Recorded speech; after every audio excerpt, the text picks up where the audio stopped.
action. Its members can't even come up with a form of words of why they are silent. On March the 21st, a demonstration at the Pentagon by the once mighty United for Peace and Justice drew only a few thousand. The outgoing president of UPJ, Leslie Kagan, says her people aren't turning up because, and I quote, "It's enough for many of them that Obama has a plan to end the war and that things are moving in the right direction," unquote. And where is the mighty Move On these days? Where is its campaign against the wars in Iraq and Afghanistan? And what exactly was said when Move On's executive director, Jason Rubin, met Barack Obama at the White House in February? Yes, a lot of good people mobilized for Obama. But what did they demand of him?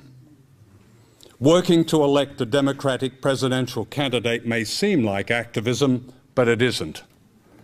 Activism doesn't give up. Activism doesn't fall silent. Activism doesn't rely on the opiate of hope.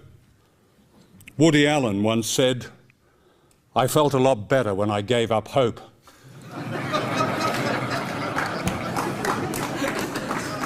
I like that. Real activism has little time for identity politics, which, like exceptionalism, can be fake. These are distractions that confuse and sucker good people, and not only in the United States, I can assure you. I write for the Italian socialist newspaper Il Manifesto, or rather I used to write for it.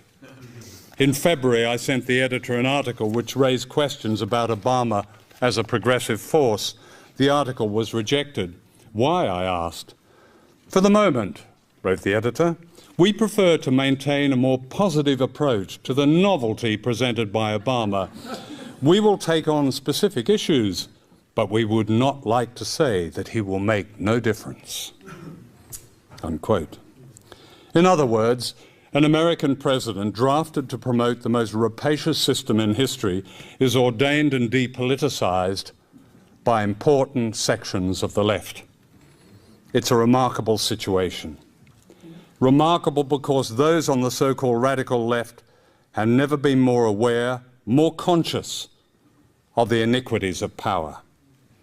The Green Movement, for example, has raised the consciousness of millions so that almost every child knows something about global warming. And yet, there seems to be a resistance within the Green Movement to the notion of power as a military force, a military project.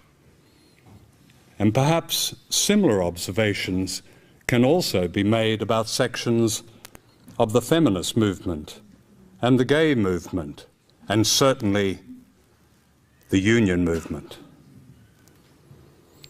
One of my favorite quotations is from Milan Kundera. "The struggle of people against power is the struggle of memory against forgetting."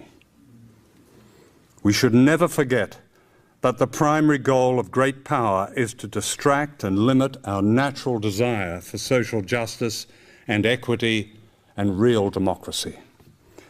Long ago, Edward Bernays' invisible government of propaganda elevated big business from its unpopular status as a kind of mafia to that of a patriotic driving force. The American way of life began as an advertising slogan. The modern image of Santa Claus was an invention of Coca-Cola. Today, we are presented with an extraordinary opportunity. Thanks to the crash of Wall Street and the revelation for many ordinary people that the free market has nothing to do with freedom. The opportunity within our grasp is to recognize that something is stirring in America that is unfamiliar, perhaps, to many of us on the left, but is related to a great popular movement that's growing all over the world. Look down at Latin America. Less than 20 years ago, there was the usual despair, the usual divisions of poverty and freedom, the usual thugs in uniform uniforms running unspeakable regimes. Today, for the first time perhaps in 500 years, there's a people's movement based on the revival of indigenous cultures and language, a genuine populism. The recent amazing achievements in Bolivia, Ecuador, Venezuela, El Salvador, Argentina, Brazil, and Paraguay represent a struggle for community and political rights that is truly historic, with implications for all of us. The successes in Latin America are expressed perversely in the recent overthrow of the government of Honduras, because the smaller the country, the greater is the threat of a good example that the disease of emancipation will spread. Indeed, right across the world, social movements and grassroots organisation have emerged to fight free market dogma. They've educated governments in the South that food for export is a problem rather than a solution to global poverty. They've politicised ordinary people to stand up for their rights, as in the Philippines and South Africa. Look at the remarkable boycott, disinvestment and sanctions campaign, BDS for short, aimed at Israel that's sweeping the world. Israeli ships have been turned away from South Africa and Western Australia.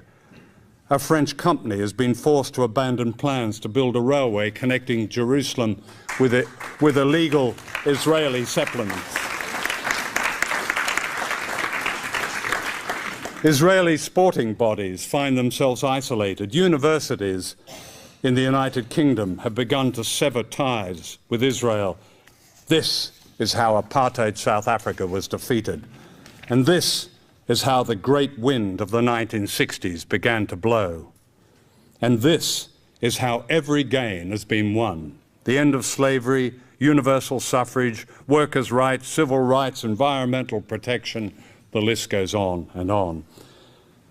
And that brings us back here to the United States, as I believe something is stirring in this country. Are we aware that in the last 8 months, millions of angry emails sent by ordinary Americans have flooded Washington? And I mean millions. People are outraged as their lives are attacked. They bear no resemblance to the passive mass presented by the media. Look at the polls. More than 2/3 of Americans say the government should care for those who cannot care for themselves. 64% would pay higher taxes to guarantee health care for everyone. 60% are favourable towards unions. 70% want nuclear disarmament. 72% want the US completely out of Iraq, and so on and so on. But where is much of the left? Where is the social justice movement? Where is the peace movement? Where is the civil rights movement? Ordinary Americans for too long have been misrepresented by stereotypes that are contemptuous. James Madison referred to his compatriots in the public as ignorant and meddlesome outsiders. And this contempt is probably as strong today among the elite as it was back then. That's why the progressive attitudes of the public are seldom reported in the media, because they're not ignorant, they're subversive, they're informed, and they're even anti-American. I once asked a friend, the great American war correspondent and humanitarian Martha Gellhorn, to explain the term anti-American to me. "I'll tell you what anti-American is," she said in her forceful way. "It's what governments and their vested interests call those who honour America by objecting to war and the theft of resources and believing in all of humanity. There are millions of these anti-Americans in the United States. They are ordinary people. They are ordinary people. They are ordinary people who belong to no elite and who judge their government in moral terms, though they would call it common decency. They are not vain. They are the people with a wakeful conscience, the best of America's citizens. Sure, they disappear from view now and then, but they are like seeds beneath the snow. I would say they are truly exceptional. Truly exceptional. I like that. My own guess is that a populism is growing once again in America, evoking a powerful force beneath the surface which has a proud history. From such authentic grassroots Americanism came women's suffrage, the 8-hour day, graduated income tax, public ownership of railways and communications, the breaking of the power of corporate lobbyists, and much more. In other words, real democracy. The American populists were far from perfect, but they often spoke for ordinary people, and they were betrayed by leaders who urged them to compromise and merge with the Democratic Party. That was long ago, but how familiar it sounds. My guess is that something is coming again. The signs are there. Noam Chomsky is right when he says that mere sparks can ignite a popular movement that may seem dormant. No one predicted 1968. No one predicted the fall of apartheid, or the Berlin Wall, or the civil rights movement, or the great Latino rising of a few years ago.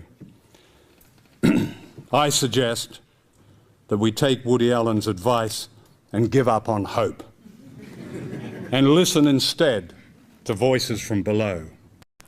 What Obama and the bankers and the generals and the IMF and the CIA and CNN and BBC fear is ordinary people coming together and acting together. It's a fear as old as democracy, a fear that suddenly people convert their anger to action, as they've done so often throughout history. At a time of universal deceit, wrote George Orwell, telling the truth is a revolutionary act. Thank you.